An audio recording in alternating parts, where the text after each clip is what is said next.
এতক্ষণ ড্রোন হামলা হচ্ছিল, বোম ফেলা হচ্ছিল, এবার যেটা হলো রকেট হামলা করা হলো মণিপুরে। বাংলাদেশের মানচিত্র দেখতে পাচ্ছেন, এটা ভারতের পূর্বাঞ্চল, এই পশ্চিমবঙ্গ, আর এইটা ভারতের উত্তর পূর্বাঞ্চল। চীনা মদতপুষ্ট জঙ্গি গোষ্ঠী মণিপুরে এখন অস্ত্র ঢোকাচ্ছে অশান্তিকে আরো বাড়িয়ে তোলার জন্য, ভারতের উত্তর পূর্বাঞ্চলকে আরো অশান্ত করে তোলার জন্য। প্রতিবেশী দেশ বাংলাদেশকে অস্থির করতে গিয়ে কি এবার নিজেরাই জ্বলে পুড়ে ছাই হচ্ছে ভারত? এবার কি ভারত হারাতে বসেছে নিজেদের গুরুত্বপূর্ণ অঞ্চল সেভেন সিস্টার্স? সেখানকার 7 রাজ্য কি ভারতের সাথে থাকবে নাকি আলাদা হবে? বিপদে ভারতের সেভেন সিস্টার্স, ড্রোন ও মিসাইল হামলা, ভয় দেখাচ্ছে মণিপুর। আবারও উত্তাল মণিপুর। রাজ্যের জিরবাম ও বিষ্ণুপুর জেলায় শুক্রবার রাত থেকে নতুন ভাবে সহিংসতা ছড়ায়।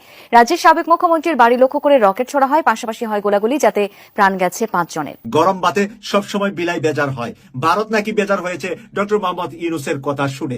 ডক্টর মোহাম্মদ ইউনূস সাহেব কররা কয়েকটি কথা বলেছে, এখনের ভারতের গুম নিদ্রা নাকি হারাম হয়েছে। সার্জিদের বিভিন্ন বক্তব্য বিভিন্ন সময় যেটা সামনে নিয়ে আসছে যে রাজনীতিতে এই বৈষম্য বিরোধী ছাত্র আন্দোলন একটা নতুন দল তৈরি করতে যাচ্ছে।